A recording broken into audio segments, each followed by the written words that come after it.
ቁርአን መጀመሪያ ጉዳዩ ከተደቡርና ከማስተንተን ጋር ነው። አንድ ሰው ቁርአን ከሚያኸትም አንድ አያ በጥልቀት ቢረዳ ተደቡር ቢያደርግ ይበልጥበታል።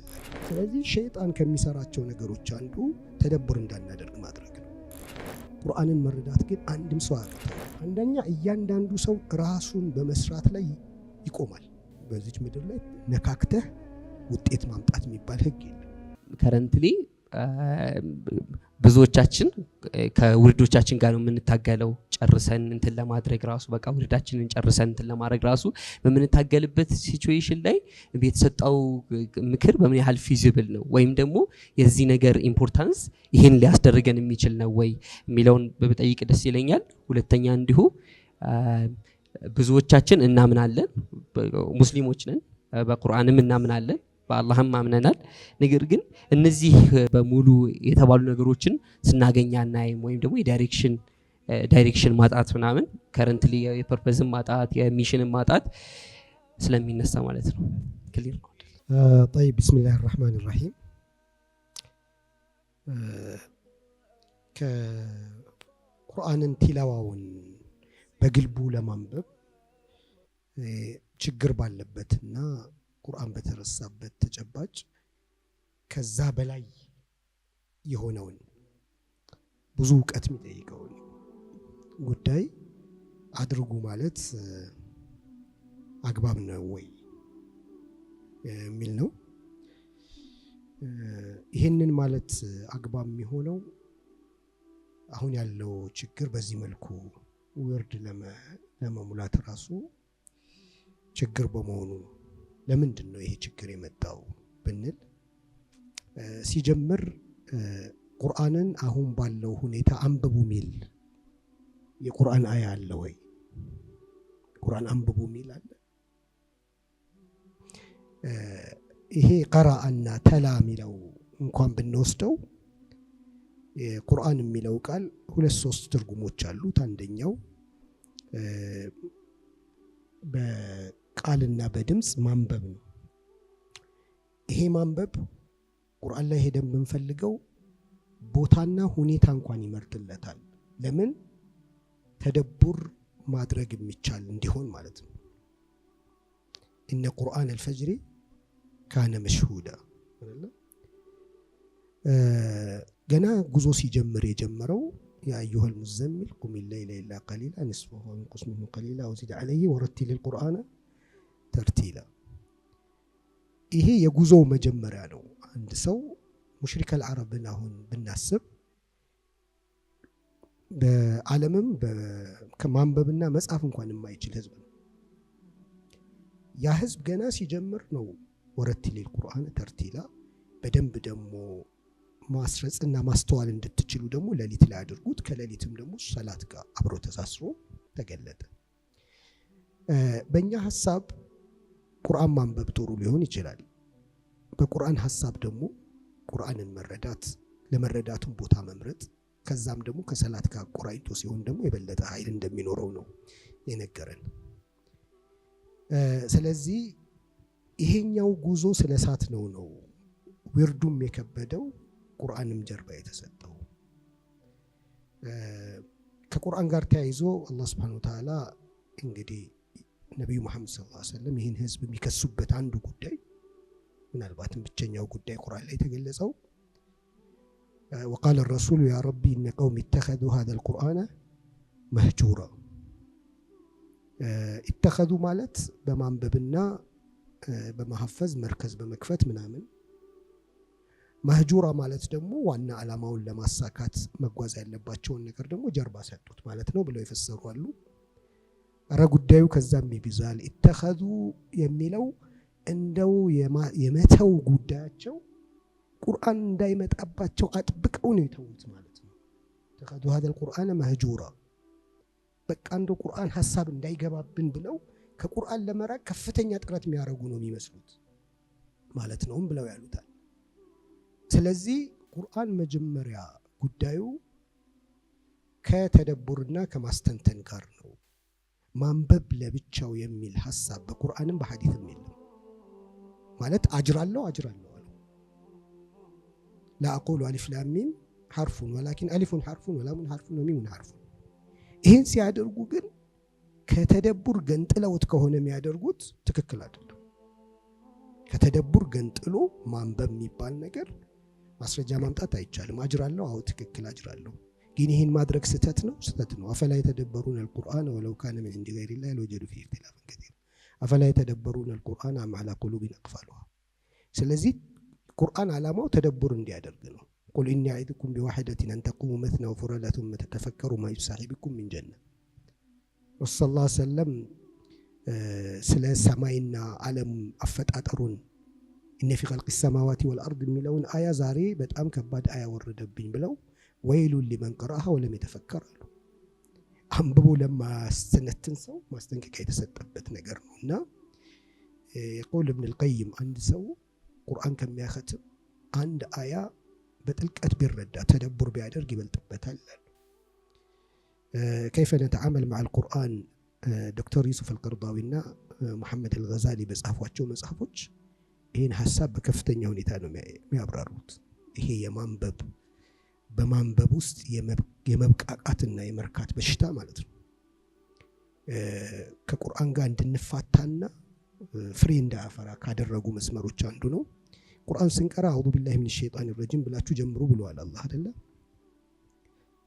ወኢዛ ቀረአተል ቁርአነ ፈስተዒዝ ቢላሂ ሚነ ሸይጣን ረጂም። ለምንድን ነው ቁርአን ስንቀራ አዑዙ ቢላህ የምንለው? ቁርአን ጋር ከመጣን በኋላ ሸይጣን የሚያስትበት በጣም ከፍተኛ ስልቶች አሉ። እነዚህ ስልቶችን ጭምር ቁርአን አብራርቶታል። እንጠበቃለን ብለን ስንል አላህ ሱብሓነሁ ወተዓላ ቁርአንን ለማሳት ሸይጣን የሚጠቀምበት የዘረዘረልኝን ባስቀመጠው መፍትሄ መሰረት እጠበቃለሁ ማለት ነው እንጂ አዑዙ ቢላሂ ስላለን የሚሄድ ሸይጣን የለም። በአላህ እጠበቃለሁኝ ሽል የሸይጣንን ሴራ አላህ የነገረኝን አጥንቼ እሱን ተመራምሬ መፍትሄ ነው ብሎ ያስቀመጠውን ነገር በመስራት እጠበቃለሁ ማለት ነው። ስለዚህ ሸይጣን ከሚሰራቸው ነገሮች አንዱ ተደቡር እንዳናደርግ ማድረግ ነው። በምንድን ነው መፍትሄው? ተደቡር በማድረግ ነው ከሸይጣን የምትጠበቀው። ሰውን ሀጅር እንዲያደርግ ቁርአንን እንዲተው ያደርጋል። ከዛ በኋላ የሃይማኖት አባቶች ደግሞ ሽጠው ተሕሪፍ እንዲያደርጉት ያደርጋቸዋል። ያንን ባለማድረግ መሰል ነገሮች በዚሁ መልኩ ይሄዳሉና መጀመሪያ ቁርአን እስቲ እንደምንም ታግዬ ልቅራው የምንለው ጉዳይ መሆን የለበትም። ቁርአን ማቆም አቅቶን የምንቀጥለው ነገር የሚሰጠን አስተምህሮና እውቀት ማርኮን የሚያሸንፈን ጉዳይ ነው እንጂ የሆነ እንደው ደስ ማይል ግን ለአኼራ ተብሎ የምንታገለው ነገር አይነት ከሆነ በጣም ከባድ ነው የሚሆነው። ያለ ምንድን ነው የሆነው? የጀመርንበት መንገድ ስህተት ስለሆነ ነው። ሰው ሁሉ ተደቡር እንዲያደርግ እንዴት ይባላል? ከየት አቅም ያመጣል ቢባል አቡ ጀህል ነው እኮ ተደቡር አድርግ የተባለው። እኔ ከአቡ ጀህል የበለጠ የቆሸሸ ቀልብ አለኝ ወይስ ከአቡ ጀህል የበለጠ ደብደብ ነኝ? ምንድን ነኝ እኔ? አረብኛ ማወቅ ይፈልጋል። ይኸው ሰው ሁሉ እንግሊዘኛ አውቋል እንደሚማረው ለምን አያውቅም አረብኛ? ምንድን ነው የሚቸግረው? ጉዳይ ከሆነ ቁርአንን ለመረዳት የሚያስፈልገኝን መሙላት አለብኝ። እሱ ሳይሆን አይሆንም አይደለም። እኔ ቁጭ ብዬ የምፈላሰፈው ነገርም አይደለም፣ እውቀት ነው፣ ተምሬው ነው የምወስደው። ቁርአን አስፈላጊ ነው ብለን ማመን ከቻልን ምንም ጥቅም የማያመጣውን ትምህርት 16 ዓመት ተምረን ከዛ በኋላ ራሱ ግራ ገብቶን የምንሄድበትን እውቀት ይሄ ሁሉ ኢንቨስት እየተደረገ አባትም ለልጅ ይሄ ሁሉ ወጪ እያወጣ ይማራል። ምንድን ነው ትምህርት ፋይናሊ ያመጣው ውጤት? ምንም ነገር ያመጣው የለም። ምንም ያመጣው የለም። ባንማር ከዚህ በላይ ጥሩ ነው ነበር። ይሄ በሆነበት ተጨባጭ አሁንም ሰው ኢንቨስት እያደረገ ነው። ማዕቀውን ቋንቋ እየተማረ ነው። መጽሐፍ ምናምን እያነበበ ነው። በዛ ይሄድ አይደለም። ጉዳዩ የፍላጎት ጉዳይ እንጂ የመቻልና ያለመቻል ጉዳይ አይደለም። ስለዚህ ቁርአንን መረዳት የመጣው ለሰው ልጅ ነው። እንደውም ቁርአን የሚገርመው ነገር ማለት ነው ዓለም ላይ ያለ ነገር መረዳት ሊከብድ ይችላል። ቁርአንን መረዳት ግን አንድም ሰው አያቅተውም። ለምን? ቁርአን ማለት ዚክር ነው የሚለው አይደለ? ዚክር ማለት እኔ ውስጥ የተቀበረ ስመጣ ይዤው የመጣሁት እውነት አለ። እሱን እውነት ነው የሚነግረኝ። የቁል ኢብኑል አልቀይም የሰው ልጅ ውስጡ አንድ ነብይ አለ፣ ሌላ ከውጭ ነው ሌላ ነብይ ይመጣለት ይላሉ። ቁርአን እኔ የተሰራሁበት ነገሬ ነው። ከሱ ጋር ስገናኝ ነው ምግባባው። ማሽኑ ራሱ ለቁርአን ምቹ ተደርጎ ነው የተሰራው። ለቀድ ኸለቅና الانسان في احسن تقويم የሰው ልጅ ቁርአንን መረዳት በሚችልበት ሙሉ ማንነት ላይ ነው የተሰራው። ማይገባን ነገር የሰው ንግግር ነው ማይገባው። እኛ አሁን የደከመን እኮ የሰው ማብራሪያና ንግግሩ ስለገባን ነው። መግባባት አይቻልም። ሁለቱ ሶፍትዌር አልተጫነልንም። እኛ ሰው የሚያወራው ነገር የምንረዳበት ሶፍትዌር አልተጫነልንም። ቁርአን የሚያወራው ነገር ግን የምንረዳበት ተጭኗል። ስለዚህ ተጭኖ ነው የመጣሁት። ምንም አይነት ኮምፕሌክሲቲ ያስፈልገው። ወለቀድ የሰርና القرآن للذكر فهل من مدكر ቁርአን የማይገባው ሰው ምድር ላይ የለም። እንዲገባኝ ግን እሱ ራሱ ይሄን አድርግ ይሄን አታድርግ በዚህ መልኩና ቢለኛል። ቢሊሳኒን አረቢይን ሙቢን ያወረድኩት አለ። ይሄ ጉዳይ ላይ ማወቅ ግድ ይላል። ዝም ብዬ ዘልዬ መጥቼ ላውቅ አልችልም። የወረደው ራሱ ሊቀውሚን ያዕቂሉን ነው ይላል። لقد فصلنا الآيات لقد فصلنا الآيات لقوم يعقلون لقوم يذكرون لقوم يفقهون لقوم يتفكرون ይሄ ደግሞ ተሰጥቶ ነው የመጣ ነው። ተፈኩር የሚያደርግ ዲፕሊ አንደርስታንድ የሚያደርግ የሚያውቅ የሚያስብ ሰው ነው የተፈጠረው። ስለዚህ የመጣውም ለዚህ ነው። ይሄንን ነገር ስናበላሸው አብሮ ይበላሻል። ይሄ ከሆነ ታዲያ አሁን ቁርአን ይሄን ያህል ተአምር የሚሰራ ከሆነ እኛን አይነት ሰው እንዴት ተመረተ ነው። ስለዚህ እንዴት ቁርአንን እንጠይቀዋለን? እኛ የተመረትነው እኮ በሌላ ጉዳይ ነው። የተመረትነው 12 ዓመት በተማርነው ትምህርት፣ ከዛ ዩኒቨርሲቲ ገብተን በተማርነው መጽሐፍ፣ ከዛ በሰማነው ሚዲያ፣ በሰፈር ወሬ፣ በመስጂድ ምን እንደሆነ አላውቅም ነው የተመረትነው። ስለዚህ በዚህ መልኩ የተመረተ ሰው እንደውም በጣም ጥሩ ነው እንደዚህ አይነት ሰው መሆናችን። ተፈጥሯችን አግዞን ነው እንጂ እኮ ከዚህ የባሰ የተተራመስን መሆን ነበረብን። እዚህ ራሱ ቁርአን ልንሰማ መምጣት አልነበረብን ከተሰራንበት ነገር ማንጻር ማለት ነው። ይሄንንም ቁርአን ያብራራዋል። ቁል ኩሉን ያዕመሉ አላ ሻኪለቲ። አንደኛ እያንዳንዱ ሰው ራሱን በመስራት ላይ ይቆማል። እኛ ራሳችንን በሰራነው ቅርጽ አንጻር ነው የምንቀሳቀሰው። መጀመሪያ ሻኪላችን እንዴት ነው የተሰራው? በምንድን ነው የተሰራው? በተረትና ምሳሌ እኮ ነው የተሰራው አይደለ? በየስብሰባው አጋጥሟችሁ በእንትን እኮ ምን ተረት አለ መሰላችሁ እያለን የምናወራው ማለት ነው። የተሰራ ነው በሱ ነው፣ በተረት ነው፣ በምሳሌ ነው። ከዛ በኋላ ደግሞ በመግዱብ አለይሂም መጽሐፎች ነው የተሰራው። መግዱብ አለይሂም ሰው ልጅን ለማጥመም ነው የሰሩት። የፕሮግራሙ ርዕሶች እንኳን ተመልከት። ፓራዳይም ሺፍት፣ ላይፍ ጎል፣ ፐርፐዝ ምናምን የሚሉ ቃላቶቹ ራሱ ማለት ነው። ለምንድን ነው እንደዚህ የምንለው? በዛ ነው ተቦክተን የተሰራ ነው። ስም እና ስሞች የተሸከሙት ሐሳብ ከቁርአን ነው መወሰድ ያለበት። ኢንሂ አስማኡን ሰመይቱሙሃ አንቱም ወአባኡኩም ማ አንዘለላሁ ቢሃ ሚን ሱልጣን። አላህ ያላወረደው ስም ስትጠቀም ቀውስ ትፈጥራለህ። መስጂዶች ያሉ ስሞችን አብዛኞቹ ተመልከቷቸው፣ ቁርአን ላይ የሉም። ስለዚህ ቀውስ ይፈጥራሉ። ከስም አጠቃቀም ጀምሮ ስሞች የተሸከሙት ሐሳብ ጭምር ምንወስደው ከሌላ ነው አይደለ? ጎል ሴቲንግ ምናምን ብያለሁ እኔም ብዙን ጊዜ አላህ ይበለኝ ምናምን ፐርፐዝ ምናምን እንደዚህ በሱ ከተሰራ እነሱ መስራት የሚፈልጉትን አይነት ሰው ነው የምትሆነው። ከዛ በኋላ እንዴት ግራ ገባን እንዴት ይባላል? እንዴት አይባልም? ቁርአን ትተን እንዴት ነው ግራ የማይገባን ነው? ዋን ሚኒት ውሰዱና ፋይናል ሜሴጃችሁን አስተላልፉ። በዚህ እንጨርሳለን የመጀመሪያ ፓናላችን። طيب بسم الله الرحمن الرحيم። እኔ እንግዲህ ከርዕሱ ጋር ቀጥታ ለማገናኘት ነው ዋናው አጀንዳችን እሱ ስለሆነ የህይወት ዓላማና ተልዕኳችን ወይም ኃላፊነታችን የምድር ቆይታችን ላይ ያለው ኃላፊነት ወይም አሳክተነው እንድንሄድ የሚፈልገው ነገር ምንድነው የሚለው ላይ በመጀመሪያ ደረጃ የቂያም ቀን የምንጠየቀው ልክ እዚህ እንዳለው ፈተና በወረቀት ይሄ ምንድነው ስንባል እንደዚህ ይሄ ደግሞ እንደዚህ ነው ብለን የምንፈተነው አይነት ይመስላል። እዛ ያለው ጉዳይ በምድር ላይ አሳክተህ የመጣው ውጤት ነው ሪፖርት የምታረገው። ለምሳሌ ካለብን ኃላፊነት አንዱ ይሄን እስላም የበላይ አድርጎ የበላይ ሆኖ መኖር ነው አይደል? የቂያም ቀን የምንጠየቀው በምድር ላይ ተዋርደህ ኖርክ ወይስ ደግሞ ይህንን ነገር አረጋግጠህ ነው የመጣኸው ተብሎ ነው የሚጠየቀው። ጉዳዩን ተልእኮና ዓላማውን በዚህ አንግል ነው ማየት ያለብን።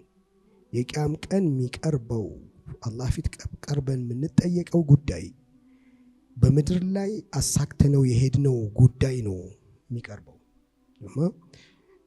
ለምሳሌ ስለ ቲዮሪ ተፈትኖ ማለፍና ዋናው ፈተና አውሮፕላን ሰርተህ ማሳየት ወይም ደግሞ ፌል አድርገህ መውደቅ ከሆነ እንደዛ ነው ጥያቄው። ስለዚህ በቂያም ቀን አላህ ፊት እንጠየቃለን የምንለው ነገሩ ራሱ የምድር ቆይታችን አሳክተን እንድንመጣ የተጠየቅ ነው። በቁርአን ይሄን አሳኩ የተባልነውን ነገር አሳክታችሁን የመጣችሁት ወይስ አይደለም ነው የሚባለው የሚለው ነገር በዛ ሴንስ ነው። ሄዶ እንትን እንዳይመስል ማለት ነው። እንትን ብለሃል፣ ሰግደሃል፣ ዘክረሃል ወይ ምናምን ተብለን የምንጠየቅ ብቻ እንዳይመስለን ማለት ነው። ሁለተኛው ነጥብ የህይወት ግባችን ምንድን ነው የሚለው ነገር ምናልባት 10 ምናምን ቀን ትሬኒንግ ሊፈጅ ይችላል። ወላሁ አለም። ለምን የተነሱት 16 ነጥቦቹ እያንዳንዱን ጉዳይ ብንቆም በጣም ረጅም ጊዜ ነው የሚወስደው። የምር ከሆነ የምንፈልገው ማለት ነው። በዚች ምድር ላይ ነካክተህ ውጤት ማምጣት የሚባል ህግ የለም። በቃ አጥብቀህ ታግለህ የምርህን ይዘው ነው አይደለም።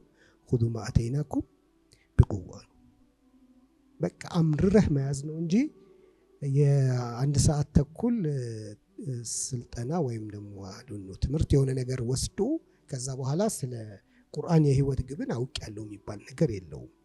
ለዚህም ነው በቀጣይ ህይወታችን አመታት ወስደን የምናጠናው ጥናታችን ውስጥ ምን ላይ ፎከስ ብናደርግ ወይ ትኩረት አድርገን ብናጠናው ይሻላል ለሚል ነው ርዕሱ የቀረበው። ስለዚህ እያንዳንዱን ነጥብ ከ16 ነጥቦች ውስጥ ምን ያህሉ እንደገለጽኩት አላውቅም። እነዛ ነጥቦች የህይወት ተልኳችን መሆን አለበት ለማወቅ ማለት ነው። በዚህ ቆይታ ውስጥ ነው በትክክል ከህይወት ጋር ቁርአን ካስቀመጠው መልእክት ጋር የምንገናኘውና ይሄ ፕሮግራም አጥግቦን እንዳንቆም ወይም ደግሞ የሆነ ነገር የደረሰን መስሎን እዚህ ጋር እንዳናቆም ጉዳዩን የጉዞአችን መጀመሪያ እናድርገው። ቁርአን ደግሞ የሚፈልገው የራሳችን ጉዞ ነው የሚፈልገው። በሰው ጉዞ የሚገለጥ ብርሃን የለም። ብርሃን ከተገለጠላቸው ሰዎች ምን ወስደው ነገር አለ። ግን እያንዳንዱ ሰው ተጉዞ ነው ብርሃን የሚገለጠውና የራሳችን ጉዞ መጀመር አለብን። እከሌ እንዲህ አለ ከሚለው እኔ እንዲህ እላለሁ ወደሚል መሸጋገር አለበት። ለዚህ ነው ቁርአን ቁል የሚለው አይደል? ቁል ማለት ነው አለ ከሚለው ውጣና ራስህ መስክር። ወደ እስልምና የምንገባው እኮ አሽሃዱ ብለን ነው፣ መሰክራለሁ ብለን። አንድ ቁርአን የሐፈዘ ኢማም ጓደኛ አለኝና አህመድ ግን ለምንድን ነው ሳናይ አሽሃዱ መሰክረው አለኝ። እንዴ አሽሃዱ የሚባለው መሰክራለሁ የሚባለው ያየነው ነገር አይደለም አልኩት። እና አላየህም አልኩት። እስካሁን ምን መሰክረው ያየው ነው፣ ራሳችን ኤክስፒሪየንስ ያደረግነው ነገር ነው። ወአሽሃዱ አላ ኢላሃ ኢላላህ ራሴ ተጉዤ ታይቶኝ አይደለም። አልበሰር ይህን ዓለም ያያል ይላሉ ኢብኑ ቀይም። በሲራ ደግሞ ገይቡን ያያል። በገይብ ማለት በማይታመነው ማመን ተብሎ ራሱ ይተረጎማል። ይሄ በጣም ስተት ነው። የምናየውን ከዚህ ቅርፊቱ ዓለም በላይ ያለውን እውነተኛውን ትሩዝ አይተው የሚመሰክሩ ማለት ነው። እናያለን ገይብን አይተን ነው የምንመሰክረው። ለዚህ ነው ፈዕለም አነሁ ላ ኢላሃ ኢላላህ እወቅ ይላል። የሚታወቅ ነገር ነው ማለት ነው። ግን የሰው ልጅ ይሄንን ዓለም ማየት የሚችልበት በሲራ ቀልብ ተሰጥቶታል። በሱ ነው የሚያየው። አይኔ ካላየ ምንለው አይን ድንጋይ ላይ ነው የተፈጠረው። ስለዚህ ሌላ በሲራ የሚባል አለ። በዛ ተጉዘን ራሳችን ምስክርነት መስጠት የምንችልበት ጉዞ መጀመሪያችን እናርገው። የሰው ምስክርነትና የሰው ማብራሪያ እንጠቀምበት እንጂ መጨረሻችን አናርገው። የራሳችን ጉዞ የራሳችን ምስክርነት ይኖረን ለማለት ነው።